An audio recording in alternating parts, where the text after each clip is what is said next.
jätkan siitpoolt. Tere uuesti kõigile. Näeme väga tõsist teemat.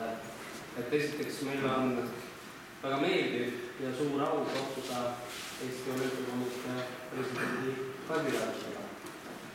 Ja meie ees on siis Lüüt Ratas, Urmas Sõõrumaa ja Tõnu Tõniste. Veel teadmiseks eriti presidendikandidaatidele, et meil on kohal kõigi 15 maakonna spordiliidu esindajaid. Samuti on Eesti Akadeemiline Spordiliit ja Ansveen Tõusma ja veel palju külalisi kohalikest omavalitsustest ja spordikeskuste töötajaid ja teisi.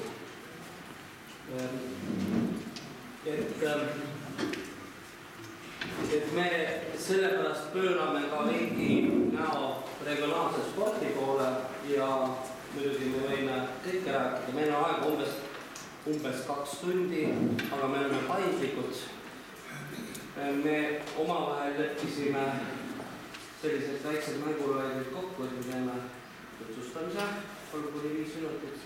Seejärel on mõned teemad ette valmistatud, mida ma olen oppinud siis juba meie inimeste hulgast, mida nad konkreetsemalt teavad, aga siis me võime rääkida kõigest, mis puudutab Olümpiakomiteed ja Eesti sporti.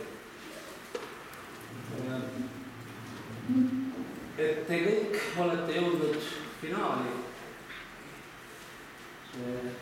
ja see on juba üks suur samm.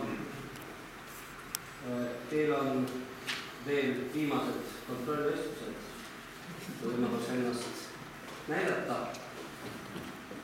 ja kellegi arvamus ju tegelikult sünnib alles seal EOK täiskogul, kui toimuvad reaalsed valimised.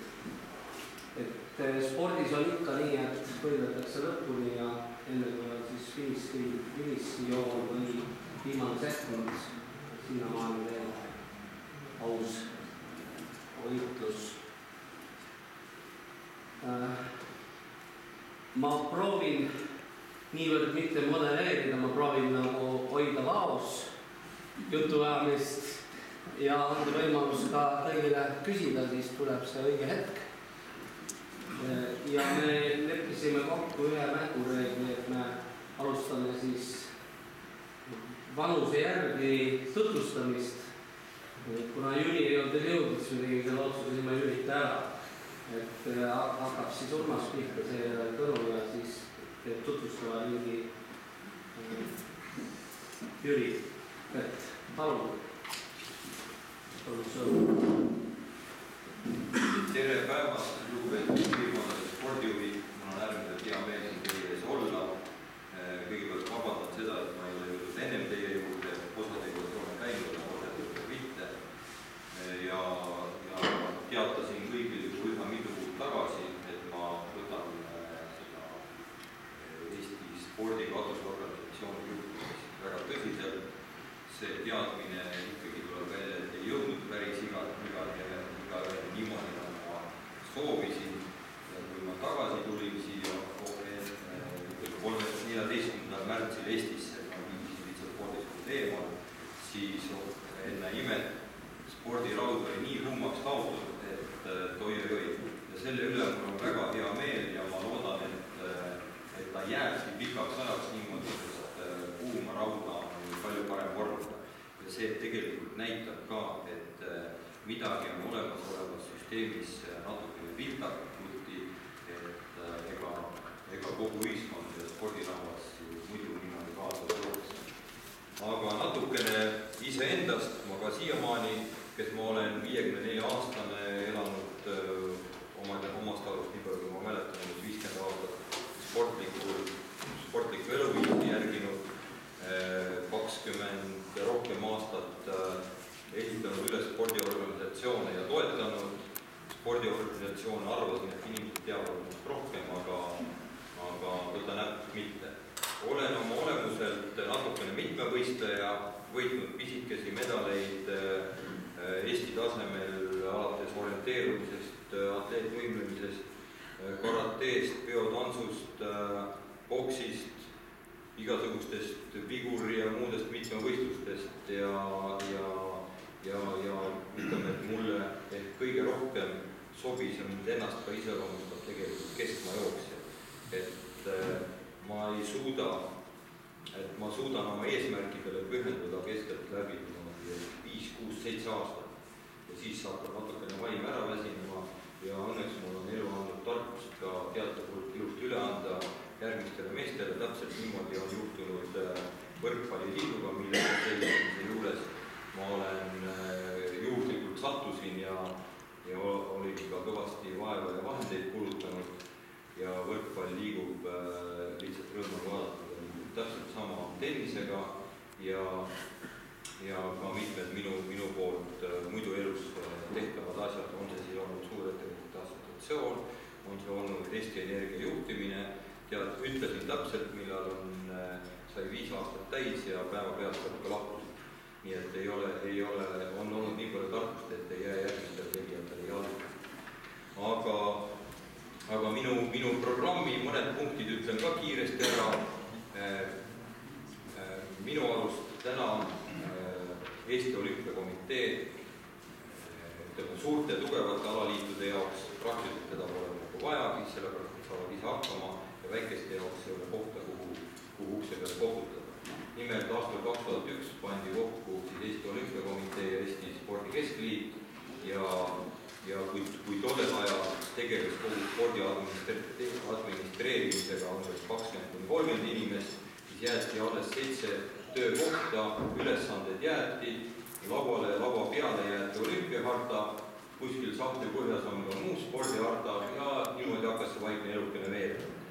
Ja kahjuks on, ütleme, kogu spordiüksus aru saanud, et niimoodi edasi jätkata ei saa. Ja minu ettepanek ongi nii, et spordi siis katusorganisatsiooni üldkogu peaks selgelt määratlema, kuhu ta on minemas. Ja mina teen üldkogule ettepaneku üheks suureks numbriks 3% võrra suurendada süsteemselt spordiga tegelevate inimeste arvu. Ja see 3% tähendab seda, et eeskujuks on võetud Põhjamaad, kus on umbes 40% inimesi tegeleb süsteemselt läbi klubilise liikumise spordiga, Saksamaa näiteks 35%. Ma arvan, et mingi 3% eestlasi võiks aastaks 2030 ka tegeleda. Sellel on hästi ilus vastaspool üks tabel, mis ütleb, Põhjamaa mehed elavad meist 17 aastat kauem haigusvabu eluterveid aastaid. Ja mina täna tegutsedes soovin nii endale kui teie lastele ja lastelastele seda nautida. Ja meie tänane tegevus võib sellele oluliselt kaasa aidata. Nii et see suur eesmärk tegelikult paneb vastused kõikidele paljudele järgnevatele küsimustele. Kui üldkogul on eesmärk, siis ta moodustab korraldava ja ka järelvaatava organi, mida spordis nimetatakse täitevkomiteeks.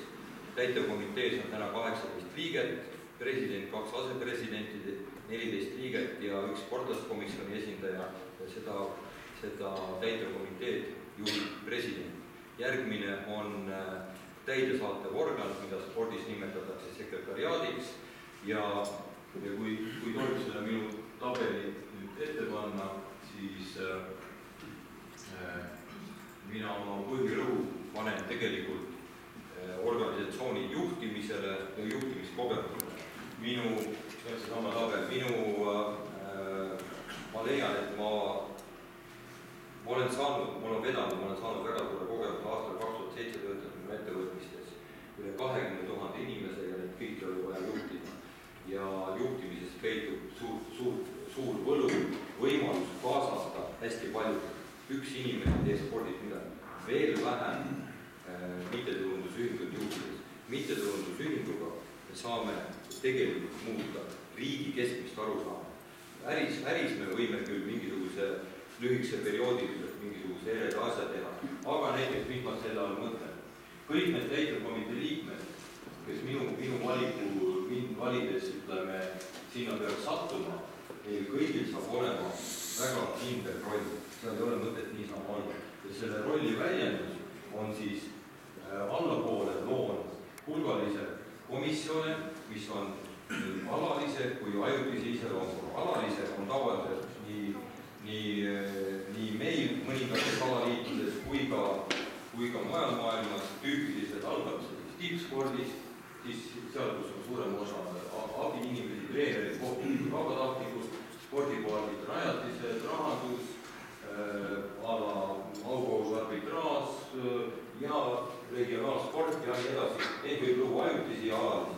Igaüks neist saab olema hõivatud ühe komisjoni tööga. See komisjon ei ole mingi imeloom, tal on oma reglement, käib samamoodi koos nagu täitevkomitee vähemalt 4 korda aastas, või tuleb erakorraliselt kokku, ta on otsustusõigusega ja need otsused kinnitab täitevkomitee. Ja täitevkomitee saab olema juhitud nii, et ei mingit laata, kui otsus on vastu võetud ja täitevkomitee liikmed ei ole sellega eelnevalt tutvunud ja tahavad kohapeal vaielda, siis ei vaidle, siis on kinnitatud. Kes tahab, saab alati võimalus sellega tutvuda. Allpool spordiringkondades tahaks kaasata komisjonide töösse, mulle tundub, et mingi 40–50 asjalikku inimest, sest käies siin ringi, mina saan isiklikult iga päev 2-3 uut ideed iseendale spordijuhtimiseks, mis on tihtipeale vanad ära unustatud tõed, aga kui me räägime neid kohviku laua taga või lihtsalt väikses koosolekuruumis, siis need tihtipeale sinna jäävadki, aga mina kavatsen luua baasi ja struktuuri, et need jõuaks kuhugi ja need leiaks käsitlemist. See komisjon ei hakka iseenesest tööle, kui seal ei ole tegevat juhti. Täidevaparaadi sekretariaadi üks töötaja on vastava komisjoni tegelik igapäeva juht. Näiteks Martti Raju tippspordikomisjonis. Nii paneks järgmise muidu ajad liinist välja.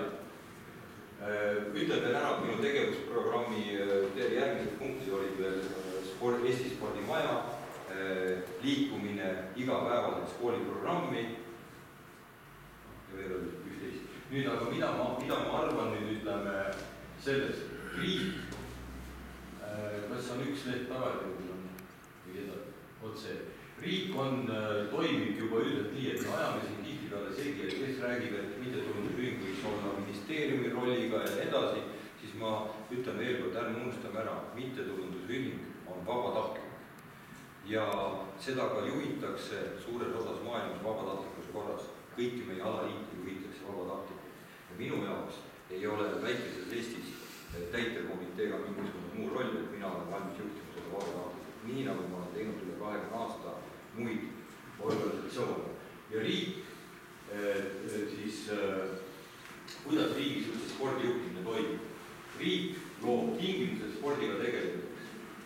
Loob seadusandlused, regulatsioonid, on suurim rahastaja, investeerib suuremas osas infrastruktuuri, koolitab läbi koolitussüsteemi, treenerid, haridused ja muud asjad ja tunnustab. See on siis preemiad, medalid, igasugused aunimetused ja muud asjad. Ja siis spordisektor korraldab. Need on siis treenimised, võistlemised, ühistegemised, klubilised liikumised ja nii edasi. Paneks nüüd järgi. Ja kui ma räägin nüüd tulles nüüd selle saali juurde, siis minu arust ütleme, vaadates ajalugu tagasi, kui meil on väga sügavad mineviku haavad just sellest, et kui oli iseseisvumine, siis üsna kiiresti kõik kultuuriobjektid koos lagunevate katuste ja meeskondadega jäid riigi majandada. Spordisüsteemid lükati kõik mittetulundusühingutesse, eramajandamisele ja selle tulemus oli siis see, et kui vanemad mehed mäletavad, tööjõureservid siin minu mõnest lammutati juba mingi 5-6 aastaga laiali. Dünamost on ka väga vähe järgi jäänud tänane Põhja-Kotkas. Kalevil on ka ainult, ütleme veel, keskstaadion ja grupp entusiastlikke inimesi. Ja ainukesena on elujõulisena järgi jäänud tegelikult spordiühing Jõud koos oma maakonna ja linnade spordialaliitudega. Ja minu meelest seda tuleb 10 küünega kinni hoida ja seda tuleb nüüd, ütleme, hakata tõeliselt väärtustama. Kui tahta sporti reaalselt juhtida, siis ainukesed ka Eesti Olümpiakomitee poolt vaadatavad hoovad saavad ju olla kohtade peale läbi teie. Riik rahastab, kui tähendab, avalikust sektorist tuleb umbes 125 miljonit või spordi ümber liigub umbes 125 miljonit eurot raha, millest 80% tuleb niikuinii avalikust sektorist ja pinguta palju sa tahad, enamus jääbki sealt tuleb niikuinii. Ja nüüd siis see kõige parem kooslus siis maakonnas ja koha peal, nagu ma ütlesin, see regulatsioone loob maakond ja kohalik omavalitsus ja siis täideviiv siis piirkondlik spordiliit, mis on seal üleval, mis siis ka korraldab sporditegevust. Samad kooslused, need riigi kooslused on ju meil igast piirkonnast täna olemas.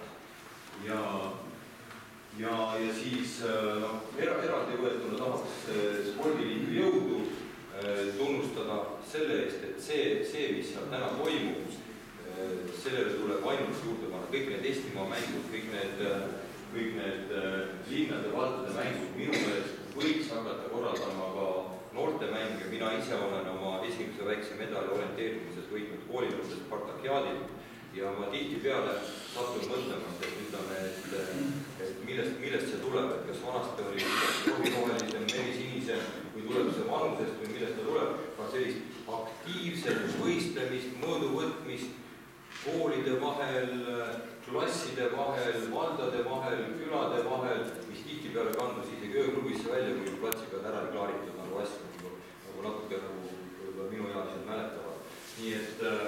Nii et ma tahan öelda, et me peame seda hoidma ja selle kogu selle struktuuri väga hästi istutama kogu Eesti spordijuhtimise sisse. Ma saan aru, aeg on vist läbi. Aitäh, hiljem vastan küsimusele.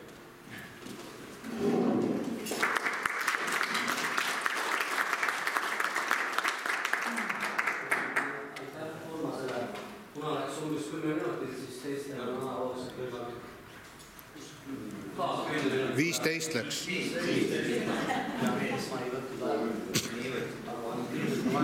Spordiinimesed võtavad.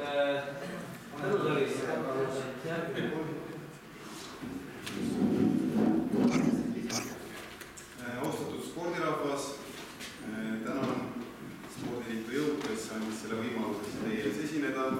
Samamoodi osadega oleme vahepeal kohtunud, kõigiga mitte.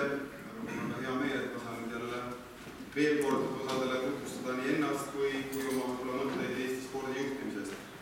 Mina olen Tõnu Tõniste, vaatsin eilses Postimehes järjekordselt nimetati mind Toomas Tõnisteks. See on mu vend, kaksikvend. Järjekordselt kui ütleme, tema on poliitik, mina pole poliitikasse veel jõudnud omadega. Arvan, et ei jõua ka. See on apoliitiline ja sealt mul mingid, ütleme siis, kaasa mingeid selliseid kokkuleppeid ja mingeid erist või vältida sellepärast, et ma kuskil valesse parteisse kuulun, nii et seda mul kaasa ei tule, kui ma EOK presidendiks saanud. Ma olen 48-aastane, mul on magistrikraad, räägin 5 keeles ja miks ma nüüd üldse arvan, et ma olengi pädev või õige mees seda EOK-d juhtima. Ma olen hästi pikalt olnud tippspordis, 4 olümpiatsüklit ära teinud, käinud 4 olümpiamängudel, saanud nii hõbeda, saanud pronksmedali. Mul on 20 aastat olnud nüüd spordi juhtimise kogemust erinevates spordiorganisatsioonides. Olen olnud 4 aastat judoliidu president, olen erinevates purjetamise klubides olnud, ka kõige suurem ja mainekam jahtklubi, Kalevi jahtklubi, olen ka spordiselts Kalevis, mis oli hästi suur ja hästi värvika juhatusega spordiselts koos erinevate ministritega, kes meil seal kõik koos olid. Ja ma arvan ka ühendussport kõigile, kus ma olen viimased 5-6 aastat olnud, ehk ka kogu see liikumisharrastuse teema on mulle hästi tuttav ja ma olen ka, kui spordikongress oli eelmine aasta, siis olin ma tippspordikomisjonis, kui ka harrastus- ja liikumisharrastuse strateegia väljatöötamise juures, nii et mul on tegelikult päris erinevad ja laiad kogemused spordiala juhtimisel ja kursis kõige nende peensustega. Olen ka 24 aastat tegelenud eraettevõtlusega, ehk et ma olen ise omale leiva välja teeninud kogu aeg, ma tean seda erasektori nüansse, ma mõtlen selliselt mitte miks ei saa teha või miks midagi ei ole võimalik teha, vaid erasektori mentaliteet on ikkagi see mõelda, et kuidas asju ära teha, kuidas teha paremini, kui arvatakse ei saa, siis leida ikkagi need võimalused, kuidas saaks, et mina arvan, siin annab nagu sellest lähtuvalt siin spordis teha asju oluliselt paremini. Ka on mul arusaam, kuidas sporti rahastab erasektor, nii et ma arvan, et selle kogemusega ma saan rikastada EOK päris palju. Mul on, ise olen aktiivne harrastussportlaja siiamaani, tegelen endiselt alaga, milles mul on talenti, milles mul on annet, kus on ka maailmas, kus mu nimi maksab, ehk et ma käin ikkagi nii-öelda pühapa sportlastena paaril regatil maailmas. Eelmine aasta Taanis maailma meistrivõistlusel, kus oli Belgias 24 paadiklassis 100 paati, seal ma tulin 6. oma meeskonnaga, 5 inimest on meil paadis ja amatööride arvestuses, keda on seal pooled, nendest olin esimene, nii et olen ka selles klassis valitsev Euroopa ja maailmameister nüüd amatööride klassis, nii et ma arvan, et see on hea side. Olümpiakomitee president peaks olema innustama ja näitama oma tegudega, et on spordimees ja tuleb sporti teha võimalikult kaua, nii et selles kohas on mul ka hea eeskuju olemas. Mul on 3 poega, kes kõik tegelevad aktiivse spordiga, on kogemus ka oma vanema poja peal 22-aastane Kristjan, kes üritab ka olümpiaspordi judos teha, nii et need tänased spordimured, valud on mul tegelikult kodus kõik olemas, tean täpselt, kuidas tegelikult on see tippsport, kui sa ei ole päris tippu jõudnud, on see sinu nii-öelda peremure, täpselt ongi ainult peremure, et ega keegi teine veel ei hooli, kui sa pole maailmas 8. tulnud, siis saad sa sinna juba järgmise leveli peale, kus võib-olla saad mingi haigekassa endale taha ja saad nagu tuge ka riigilt rohkem, et sinnamaani on ikkagi see nagu oma teha.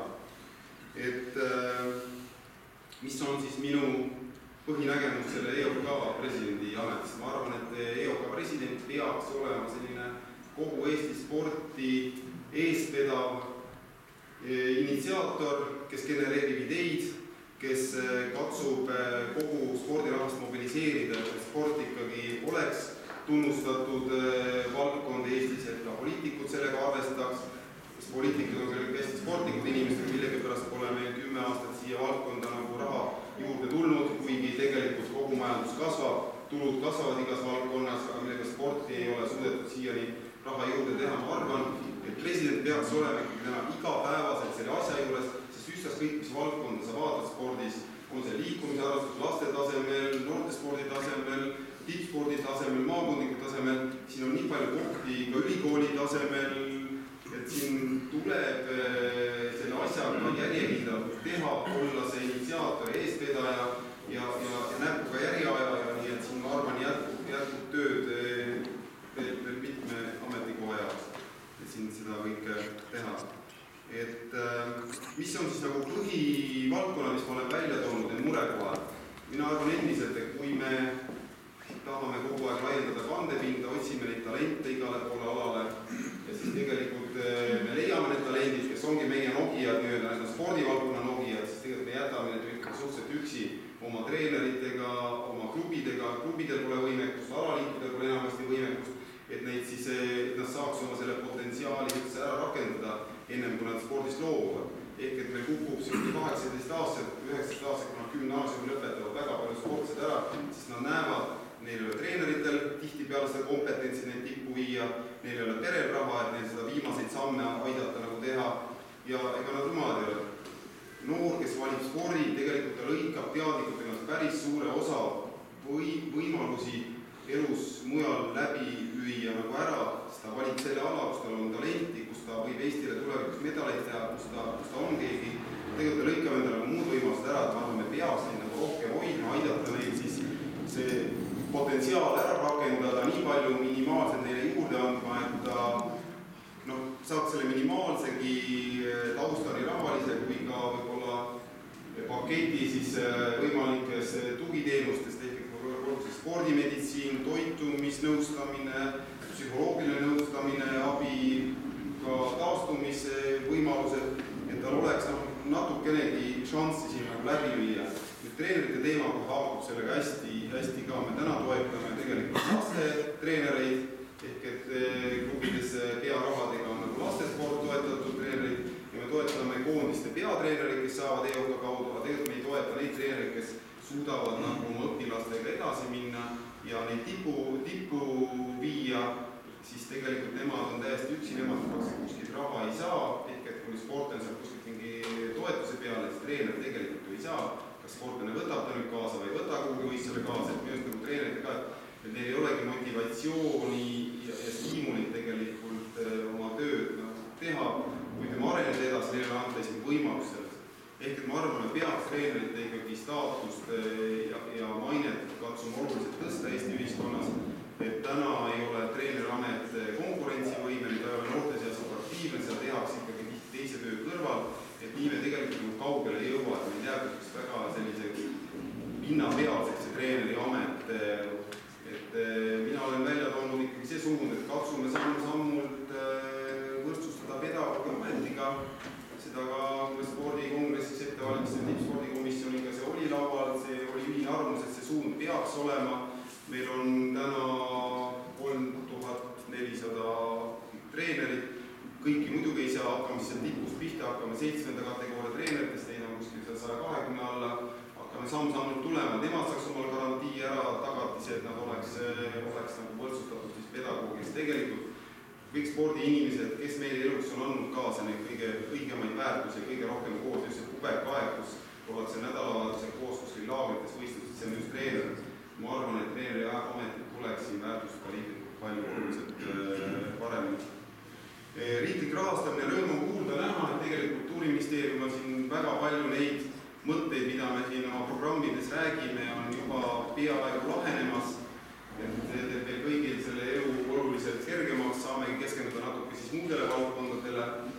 Et selle koha pealt siin ma arvan, et natuke liiga palju on meil ikkagi sellist poliitilist spordijuhtimist, poliitilist raha jagamist, kui seda saaks ka teha veel veidi selles suunas, et ikkagi EOK on see, kus on see kõige suurem kompetents Eesti spordi suunata ja ka spordiraha jagada, et kui see tuleks nagu EOK-sse ja meie ühiselt koos teame neid valdkondi, kus oleks see kõige efektiivsemalt ära rakendada, siis ma arvan, et see oleks see kõige parem väljund ja kõigile hästi läbinähtav, selge, oleks meil intriige vähem, kibestumisi, pettumusi vähem, nii et see on üks põhimõte, mida mina kindlasti tahaks nagu viljeleda. Nüüd, ega EOK ju tegelikult vastutab täna ikkagi kogu Eesti spordi eest, et selles mõttes olete teie just need maakondlikud spordiliidud, see käepikendus siin, kellega me ühiskoos peame vaatama, kuidas siin Eesti sporti kõige paremini saaks teha nende ressursside juures, mis meil täna on. Kui teie saate siin kuidagi paremini teha, teil on head ideed, head ettepanekud, tahate ka rohkem initsiatiivi võtta, siis tegelikult see ongi see, mida ju EOK tahab. Me tahame ühiselt, et meil sport edasi areneks, et rahvas rohkem liiguks, et ka noored lapsed koolitasemelt juba võimalikult palju spordi teeks, selle pisiku juurde saaks. Et neid me saame teiega üheskoos teha ja ma arvan, see on nüüd see diskussioon. Kui on uus president, siis hakkame otsast peale entusiastlikud inimesed, kaasame kõik siia spordi tegemisse, kaardistame, vaatame uuesti veel võimalused üle, kuidas EOK saab teid paremini aidata, kuidas teie saate EOK-d aidata, et siin piirkondlikult sporti paremini, mida teie tunnete, neid olusid tunnete, neid baase, kus on mingid mured, võib-olla on vaja mingid baasid riiklikult kuidagi toega abiks võtta siin, kui teil on ülalhoidmisega raskusi, võib-olla kuskil midagi juurde vaja. Samamoodi see suund ikkagi piirkondlikud õppe-treeningkeskused, et kui on ikka kuskil piirkonnas on mingi konkreetne kompetents, mingi spordialad, seal on treenerid, sealt on eestvedajad, sealt on traditsioonid, siis ma arvan, neid asju tuleks nagu ära kasutada rohkem ja mitte nagu neid ära lõpuda ja laiali tuua sportlasi siit ära ega treenerid ära tõmmata, vaid pigem saaks noored mingi perioodi pikemalt kodus, aga saaks ühendada spordile, saaks teha seda nii-öelda spordigümnaasiumi tasemel, ehk et nagu ikkagi 16-17 aastaselt sa pead ikka pühendama spordile, sa pead jagama seda õppimisega, et saaks ka ülikoolis teha sporti, pikendatud ajada, tasuta, kas või topeltajaga, need on need suunad, ma arvan, kõik väga reaalsed asjad, mida me saame ära teha, aga lihtsalt ongi EOK peab olema see initsiaator ja mootor, kes neid asju protsesse kogu aeg veab ja see on see, mida mina kindlasti teha tahan, nii et oma algatuseks ma võib-olla esimese teema lõpuks siis oleks kõik, nii et tänan teid.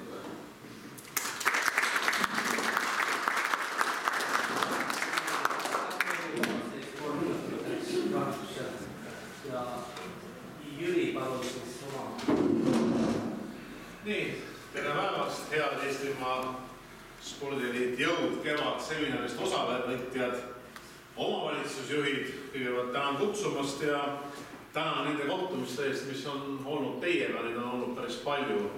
Nii et üsna raske on võib-olla seda kurssi tuua siit mingit uut mõtet välja. Olen 37-aastane, hetkel õpin Tallinna Tehnikaülikooli doktorantuuris, oma magistrikraadi, olen lõpetanud 2 kõrgharidust nii Tallinna Tehnikaülikoolis kui Tartu Ülikooli õigusinstituudis. Pere, 3 last, abikaasa, nüüd tavaline Eesti pere, midagi erilist ei ole. Kui ma mõtlen korraks selle oma kandideerimise peale, on mõeldud, kus kohast nagu seda kindlustunnet kõige rohkem olen saanud, siis võib-olla see on olnud viimase 3 aasta jooksul, kui mul on võimalus olla ühe spordialaliidu ees. See on Eesti Korvpalliliit ja just nähes neid väga tõsiseid, ma ütleks ühelt poolt murekohti, aga teiselt poolt nagu neid võimalusi või seda potentsiaali, mida Eesti spordist saab veel teha. Ja see on andnud võib-olla seda pinnast kõige rohkem. Nüüd, mida ma selle all mõtlen, siis siia tulles just ma mõtlesin, et meil on olnud tohutult palju debatte ja ma kuulen oma sõprade käest, et küll on tore, et spordist nii palju räägitakse ja see on kindlasti hea. Ja ma olen järjest rohkem ja rohkem jäänud nagu murelikuks sellepärast, et see foon on tohutult üles köetud ja mis saab peale 15. aprilli, ma arvan, see on nagu läbi lõigatud.